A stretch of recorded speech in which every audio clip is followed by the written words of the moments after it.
د کابل غوره لیګ سیالۍ د شاهین هینټرز لوبډلې په اتلولۍ پای ته ورسېدې. په دغه پایلوبه کې شاهین هینټرز لوبډلې کابل زلمي لوبډلې ته د 212 منډو هدف وټاکل او کابل زلمي لوبډله ونه توانېده چې یاد هدف ترلاسه کړي او شاهین هینټرز لوبډلې لوبه د 14 منډو په توپیر سره وګټله.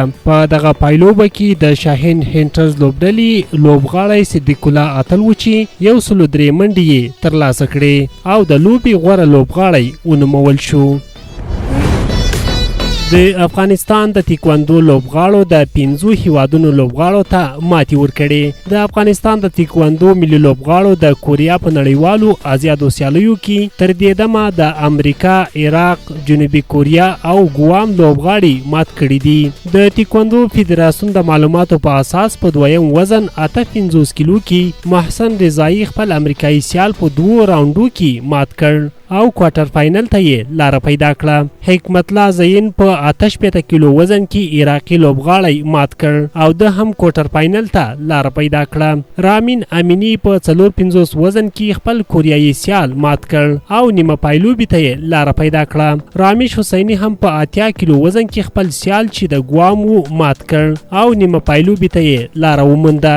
د جنوبي کوریا په کوربتوب د کیم اونیونګ نړیوالې ازادي لوبي لنن د اگست په 3 پیل شوې چې په دې لوبو کې د څه باندې 13 هیوادونو 260 لوبغاړو برخه اخیستې. یاد دې وي چې په دغه لوبو کې له افغانستانه 8 لوبغاړو په دې لوبو کې ګډون کړی دی.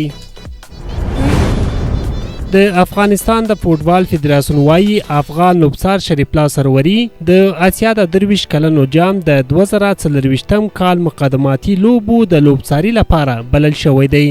دغه فدراسیون د معلوماتو له مخې ټاکل شوی چې ښاغلی سروري د مرستیال لوبڅار په توګه د اسیا ملتونو جام ته د لارموندنې سیالیو د لومړي ګروپ لوبي چې د استرالیا، تاجکستان، لاوس او شمالي کوریا ترمنځ کیږي لوبڅارنه وکړي. یا د لوبي د 2023 میلادي کال د سپټمبر له 8 تر 12 نیټې د تاجکستان په کوربتوب ترسره کیږي.